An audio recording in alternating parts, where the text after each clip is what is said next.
चलो तो फिर हाँ जी, हमारी जो पिछली क्लास रही है उनमें हम स्वर और व्यंजन इनको पढ़ रहे थे। वर्णमाला चल रही थी हमारी, और वर्णमाला में हमने स्वर देख लिए, स्वरों के प्रकार देख लिए माहेश्वरी परंपरा के अनुसार। उसके बाद हम व्यंजन पढ़ रहे थे। व्यंजन में हमने 33 व्यंजन 3 भागों में बांटे थे। एक स्पर्श व्यंजन जो 25 होते हैं और का से लेकर मा तक के वर्ण, अंतस्थ व्यंजन 4 य वरल, और ऊस व्यंजन 4 स स स ह। और उसके बाद हमने देखे थे संयुक्त व्यंजन, वो भी 4 हैं, प्रसिद्ध 4 हैं, संख्या कितनी भी हो सकती है।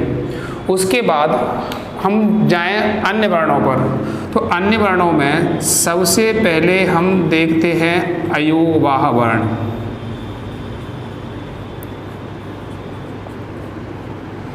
अयोवाह वर्ण क्या होते हैं ये देखना है हमको। तो हम अयोवाह वर्णों की परिभाषा देखेंगे, इनकी संख्या कितनी है वो देखेंगे आज की क्लास में। तो अयोवाह वर्ण जो हैं इनकी संख्या पर थोड़ा सा विवाद रहता है। 4, कोई 5, कोई 6, कोई 9, अलग अलग संख्या मानते हैं लोग, लेकिन जो प्रसिद्ध हैं वो तो 4 माने जाते हैं। अब संख्याएं सबके अनुसार अलग अलग हो सकती हैं।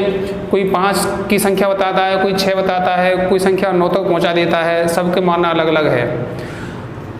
सबसे पहले बात करें हम परिभाषा की कि अयोवाह वर्ण होते कौन से हैं।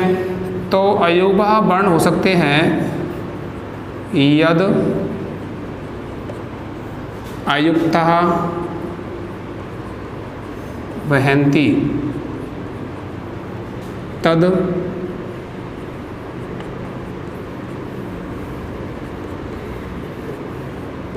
अयोवाह, अर्थात जो अयुक्त होते हैं और अयुक्त होने के बाद जिनका वहन किया जाता है वो क्या कहलाते हैं, वो अयोवाह कहलाते हैं। अपनी भाषा में बात कर लें तो ऐसे वर्ण जिनका प्रयोग वर्णमाला में नहीं है लेकिन जो उच्चारण में और लेखन में है। वर्णमाला में जिनका प्रयोग नहीं है लेकिन जो उच्चारण में और लेखन में प्रयुक्त होते हैं वे अयोवाह वर्ण कहलाते हैं। अर्थात अयुक्त हो गए और अयुक्त होने के बाद भी वहन किए जा रहे हैं, वर्णमाला में प्रयोग नहीं है, उसके बाद भी लेखन में और उच्चारण में काम में आ रहे हैं, तो ऐसे वर्णों को अयोवाह वर्ण कहा जाता है।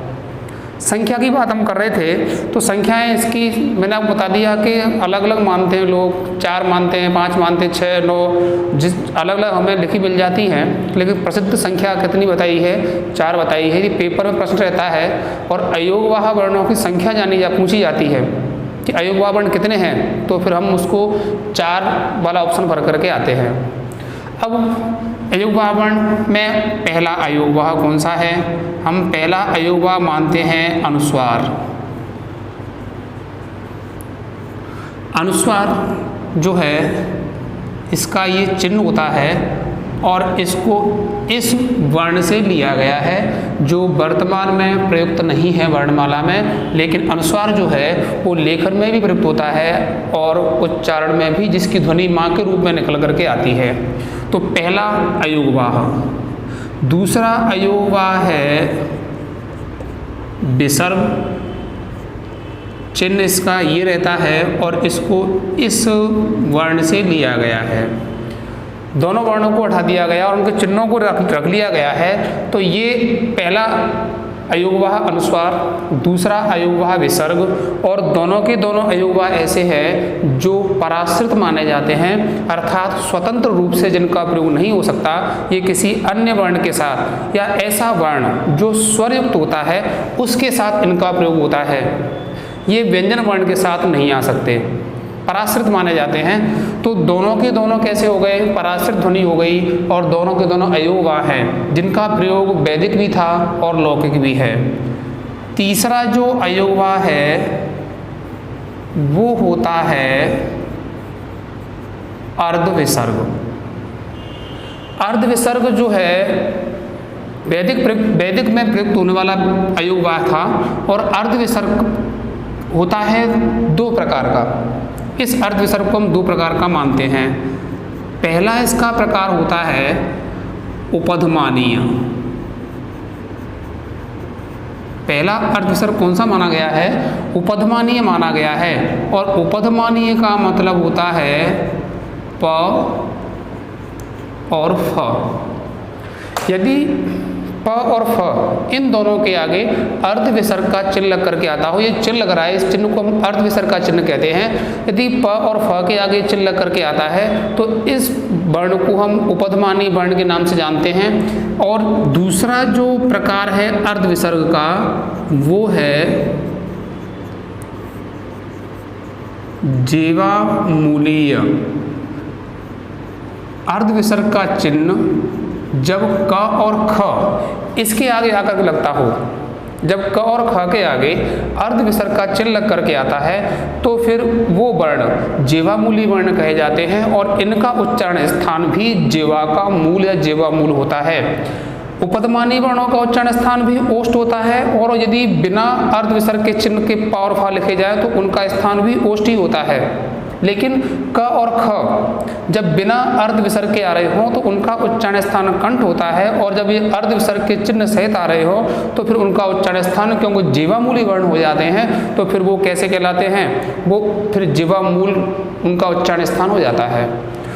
अब यदि कुछ लोग इन दोनों को अलग अलग मानते हैं तो वो यहीं तक कि क्या कर लेते हैं कि साहब अयोगभाव 4 होते हैं। इन दोनों को अलग मानने से कुछ लोग इसको एक ही मानते हैं और इस एक के 2 प्रकार मान लेते हैं, तो फिर वो यहाँ तक 3 ही हो पाते हैं उनके लिए। तो अलग अलग स्थिति बनती है। तो पहला अनुस्वार, दूसरा विसर्ग, तीसरा अर्धविसर्ग। अर्धविसर्ग भी एक ऐसी ध्वनि है जो पराश्रित मानी जाती है। ये भी स्वरयुक्त वर्ण के साथ ही प्रयुक्त होकर के आती है, अन्यथा इसका प्रयोग भी नहीं हो सकता। हलंत वर्ण के साथ या व्यंजन वर्णों के साथ अर्धविसर्ग का प्रयोग भी नहीं होता। इसके बाद हम देखें तो 3 तो आपके यहाँ हो गए। चौथा जो आता है वो होता है यम वर्ण। अब यम वर्ण की संख्या की हम बात करें तो संख्या तो यहाँ भी ऊपर रहती है, क्योंकि यम वर्ण जो होते हैं, यम वर्ण प्रसिद्ध तो 4 हैं। वैदिक प्रक्रिया में 4 यम वर्ण प्रसिद्ध बताए गए हैं, लेकिन हम बात करें यम वर्णों की तो यम वर्ण लगभग 100 तक संभव हो सकते हैं।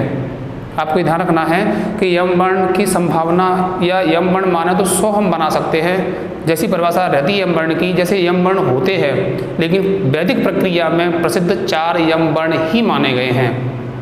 तो यदि प्रश्न आता है कि यम वर्ण कितने हैं तो 4 ही लिखे जाने चाहिए या 4 वाला ऑप्शन ही भरा जाना चाहिए। प्रसिद्ध 4 माने जाते हैं इसलिए। अब यम वर्ण की परिभाषा हम थोड़ा सा देख लें तो यम वर्ण की परिभाषा है कि आप इसको बोलने के साथ नोट कर सकते हैं। वर्ग के प्रथम, द्वितीय, तृतीय और चतुर्थ, वर्ग के प्रथम, द्वितीय, तृतीय और चतुर्थ वर्ण के द्वित्व रूप में से, द्वित्व का मतलब क्या होता है? डबल, मतलब 1 2 3 4 का रिपीट होगा, डबल होगा उसी का। तो द्वित्व रूप में से जो दूसरा रूप होता है, दूसरा जो रूप होता है वो क्या कहलाता है? यम वर्ण कहलाता है। किसी वर्ग का पहला, दूसरा, तीसरा, चौथा वर्ण होगा और उसी का द्वित्व आगे आ रहा होगा, तो जो द्वित्व, जो दूसरा रूप आ रहा है वो रूप क्या कहलाता है? यम वर्ण कहलाता है। और यम वर्णों की विशेषता ये होती है कि ये जो रूप बन करके आएंगे, क्योंकि स्थिति कैसी बनेगी? स्थिति बनेगी 1 2 3 4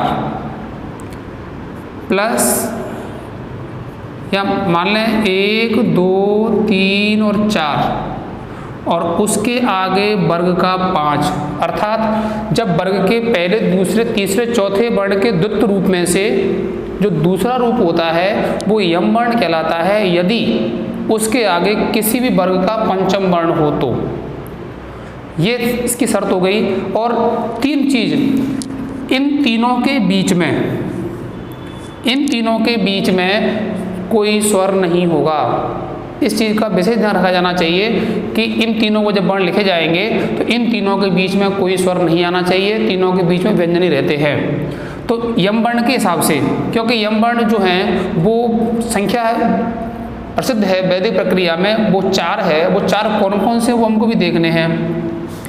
तो उससे आगे हम थोड़ा सा बात करें पहले कि दूसरा रूप यम वर्ण हो गया, और कब आगे किसी भी वर्ग का पंचम वर्ण होने पर तब बनेगा यम वर्ण। इसके बाद हम थोड़ा सा देख लें कि यम वर्ण जो होते हैं, यम वर्ण 100 संभव हो सकते हैं। यम वर्ण कितने हो सकते हैं? 100 संभव हो सकते हैं। लेकिन बात करें हम पेपर की, तो वैदिक प्रक्रिया में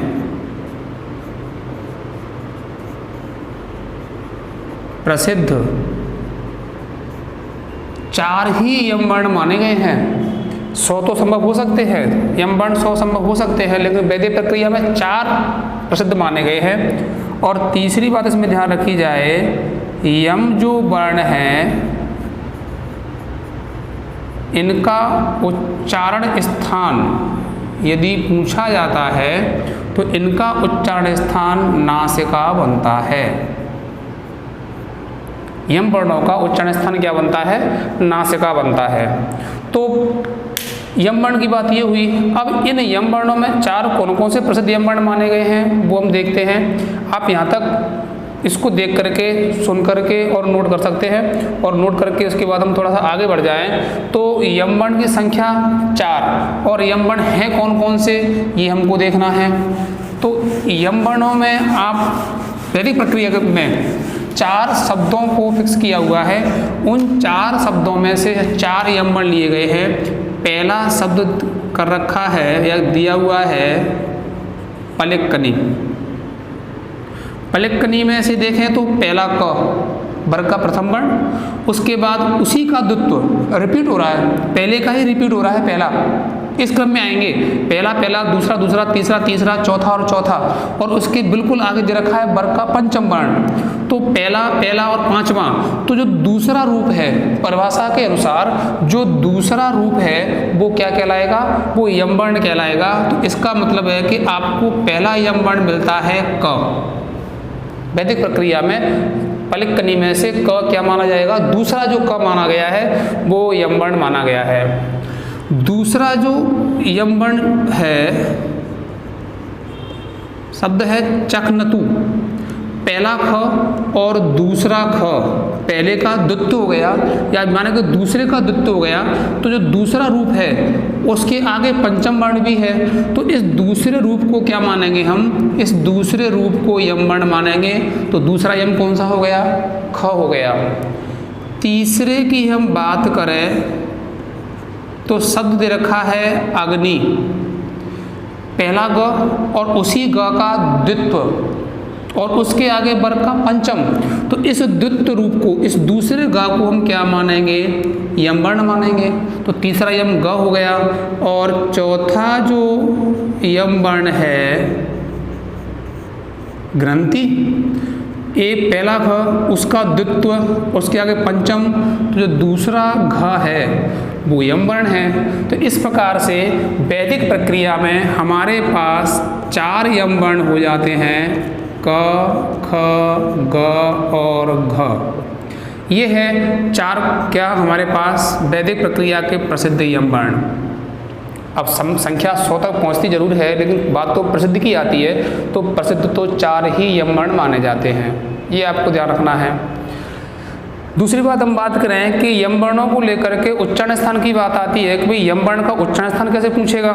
ये तो हम भी जानते हैं कि ऐसे पूछेगा, तब तो आप ये नहीं कह सकते हैं कि यम वर्ण ही पूछे जा रहे हैं। यदि उसने केवल एक वर्ण को लिखा हुआ है क, उसने क का उच्चारण स्थान पूछा है, तो आपको तो फिर कंठी भरना पड़ेगा, क्योंकि यहाँ तो ये तय नहीं होता है कि ये यम वर्ण ही है। अब फिर पूछेगा कैसे? तो यम वर्ण के लिए शब्द लिख करके देता है।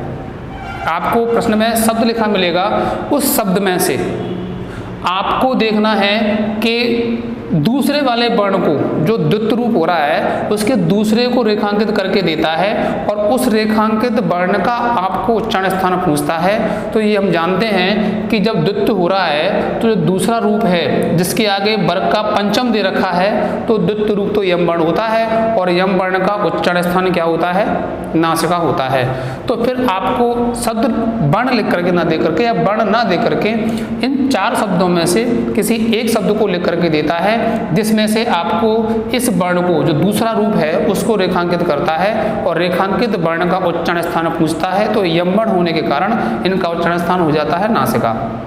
ये आपको ध्यान रखना है कि यम वर्ण है ये और यम वर्ण नासिका में ही आते हैं चारों के चारों। तो फिर यहाँ तक ये 4 यम वर्ण हो गए। यम वर्ण के बाद आप बात करें कि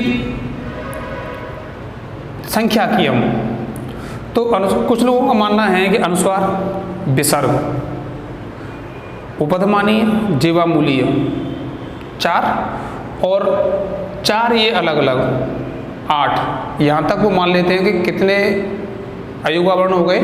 8 हो गए। जिन लोगों का 9 का मत है वो 9 क्यों मानते हैं? क्योंकि उसके बाद आप आगे देखें नंबर 5 पर एक वर्ण आता है दुस्पष्ट वर्ण।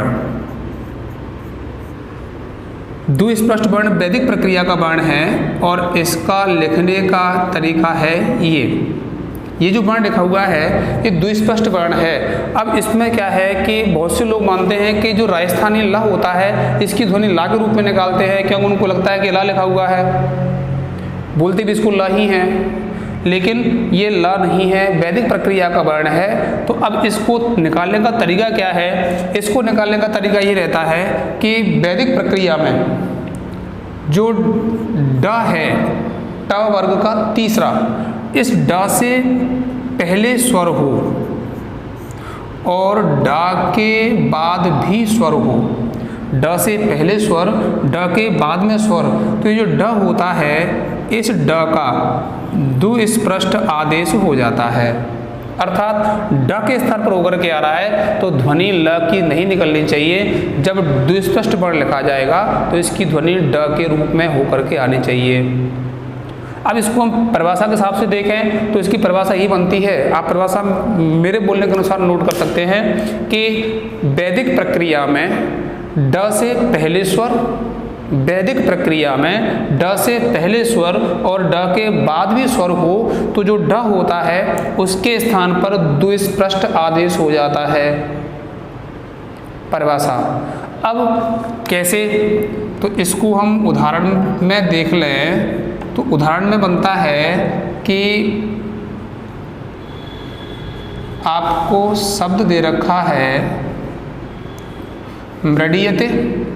अब मृडीयते का आप विभाजन करोगे तो म प्लस री प्लस ड प्लस ई प्लस य अ त और ए। हमें बात करनी है ड की, तो ड से ठीक पहले स्वर और ड के बाद में भी स्वर। वैदिक प्रक्रिया में ड से पहले स्वर हो तो ड से पहले स्वर है, ड के बाद स्वर हो तो ड के बाद भी स्वर है। तो ये जो बीच में ड दिया हुआ है इसका होता है दुस्पष्ट आदेश। अब जब दुस्पष्ट आदेश हो गया तो इसको लिखने का तरीका जो होगा वो तरीका होगा ये, इस प्रकार से लिखा जाएगा। अब जब हमने इसको ऐसे लिखा है तो इसको मृडीयते क्यों, इसको भी क्या बोला जाना चाहिए? इसको भी मृडीयते ही बोला जाना चाहिए, क्योंकि ये दुस्पष्ट वर्ण है और वैदिक प्रक्रिया में प्रयुक्त होने वाला वर्ण है। इसलिए हमें थोड़ा उच्चारण में समस्या हो सकती है। तो आप इसको ड पढ़ें, ड इसका उच्चारण करें तो फिर एक दुस्पष्ट, एक अयुग्म ये भी होता है।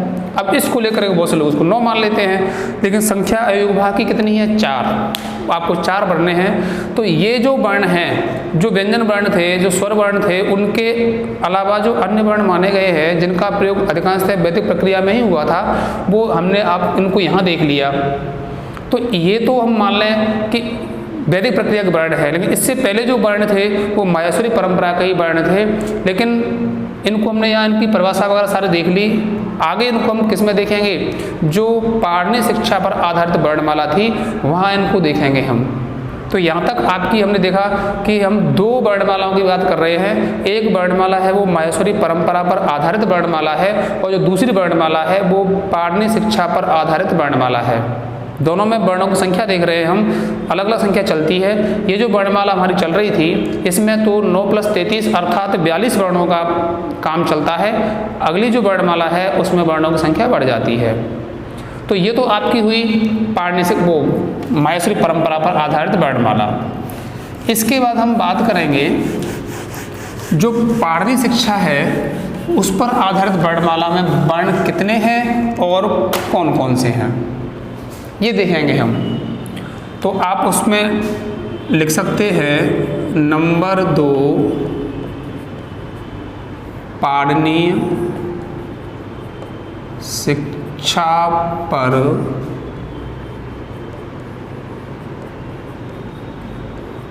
आधारित वर्णमाला। अब पाणिनि शिक्षा पर आधारित वर्णमाला को देखें हम तो इस वर्णमाला में जो स्वर हैं वो 21-22 बताए गए हैं। 3 प्रकार के स्वर होते हैं। ये सारी चीज़ें आपके दिमाग में रहना जरूरी है। मैं आपको ये पहले स्पष्ट कर देता हूँ। पाणिनि शिक्षा में वर्णमाला जो है वो शुरुआत स्वरों से होगी। अब स्वरों से होगी तो इस शिक्षा के अंदर स्वर है 3 प्रकार के। 3 प्रकार के का मतलब है कि पहला प्रकार है ह्रस्व स्वर। ये हम देख करके आ चुके हैं पहले से। ह्रस्व का मतलब हो गया अ, ई, उ, री और ली। ह्रस्व हो गए 5। इनको आप मूल स्वर के नाम से भी जानते हैं और इनको हम एक मात्रिक स्वर भी कह सकते हैं। आपको ये भी ध्यान रखना है कि ये स्वर कैसे हैं, ये एक मात्रिक स्वर की श्रेणी में रखे जाते हैं। जो दूसरा इसका प्रकार है उसे हम कह सकते हैं दीर्घ स्वर।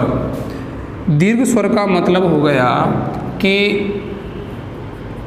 बड़ा आ, बड़ी ई, बड़ा ऊ और बड़ी री। 4 तो ये दीर्घ हैं ही, लेकिन जो संयुक्त स्वर थे जिन्हें हम संयुक्त स्वर मानते हैं उनको हम यही जोड़ देते हैं। तो छोटी ए, आई,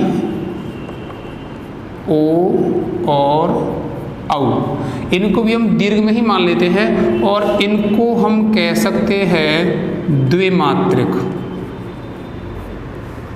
आप अलग करना चाहें तो अलग कर सकते हैं। 4 दीर्घ और 4 क्या है संयुक्त। हमने दोनों को एक ही मिलाया हुआ है। और जो तीसरा प्रकार इसका है वो वैदिक प्रक्रिया में प्लुत स्वर।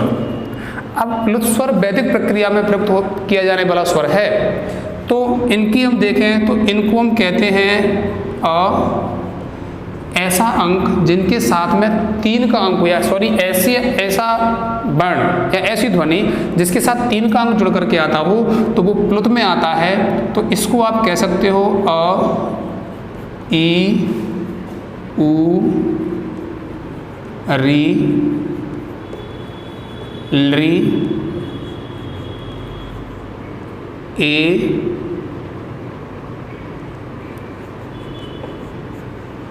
ओ, आई और औ। 9 और इनको हम कहते हैं त्रिमात्रिक स्वर। अर्थात यदि आपसे पूछा जाए कि मात्राओं के आधार पर स्वरों के कितने प्रकार हैं तो मात्राओं के आधार पर स्वरों के प्रकार होते हैं 3, एक मात्रिक, द्विमात्रिक, त्रिमात्रिक या कह लें ह्रस्व, दीर्घ और प्लुत। वैदिक प्रक्रिया में होते हैं ये विभाजन। अब यहाँ तक आप देखेंगे तो आपसे कहा जाएगा भाई टोटल संख्या निकाल के हमें दीजिए। तो टोटल संख्या निकालोगे आप तो 5 तो आपके हैं एक मात्रिक जो ह्रस्व स्वर है, प्लस दीर्घ स्वर है, प्लस प्लुत स्वर है।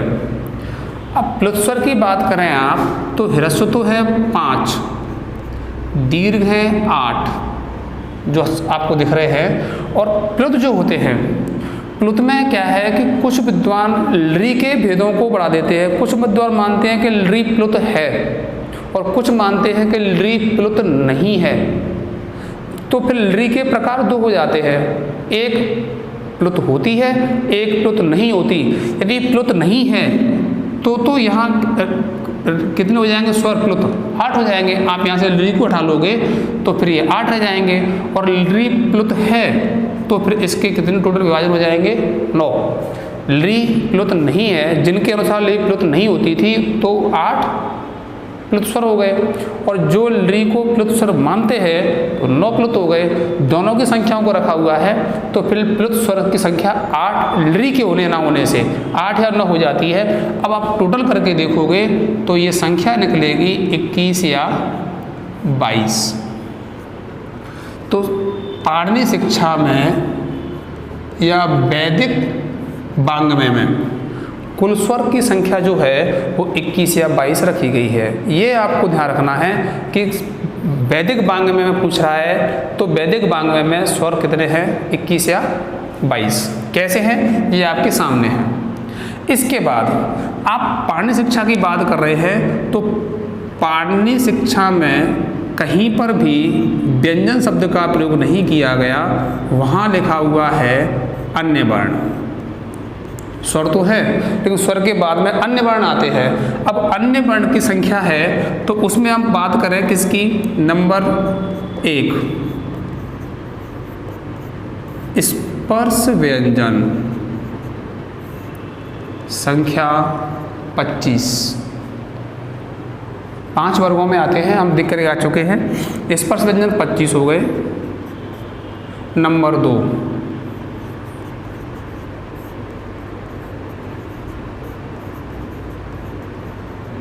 अंतस्थ व्यंजन, संख्या 4 यवरल। नंबर 3 ऊष्म व्यंजन, संख्या 4 सह। अंतस्थ और ऊष्म इन दोनों को मिलाकर के हम संज्ञा देते हैं यादि वर्ण की।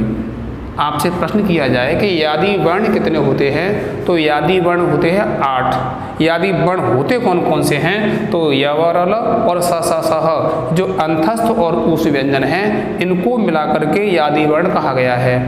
तो यादि वर्ण की संख्या 8। यादि वर्ण कौन कौन से हैं तो आप देख लें कि इन 8 में से यवरल और सह इनमें से यदि कोई एक वर्ण है कोई यादि वर्ण में रखा जाता है।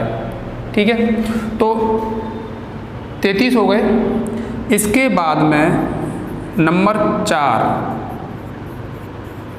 आता है अनुस्वार, संख्या 1।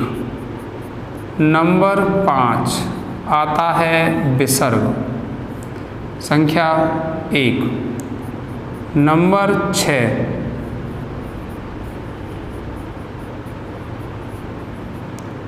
उपधमानीय, संख्या 1।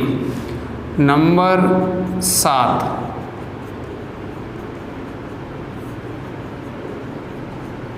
जिह्वामूलीय 1। नंबर 8 यम वर्ण 4 और नंबर 9 दुस्पृष्ट 1। इनकी केवल संख्या आपको लिखा दी है क्योंकि ये क्या होते हैं, दुस्पृष्ट क्या होता है, यम क्या होता है, उपधमानीय जिह्वामूलीय क्या होते हैं, आपको सारे सब कुछ पहले से विस्तार से लिखा दिया जाता है, बता दिया गया है आपको। तो हम यहाँ पर केवल संख्या देख रहे हैं पाणिनि शिक्षा की। अब इनकी आप टोटल करें तो 25, 29, 33, 34, 35, 36, 37, 41 और 1 42। अर्थात पाणिनि शिक्षा में 21, 22 स्वर और 42 अन्य वर्ण माने गए हैं। तो आप पाणिनि शिक्षा में कुल वर्णों की बात करोगे तो कुल वर्ण का मतलब है स्वर प्लस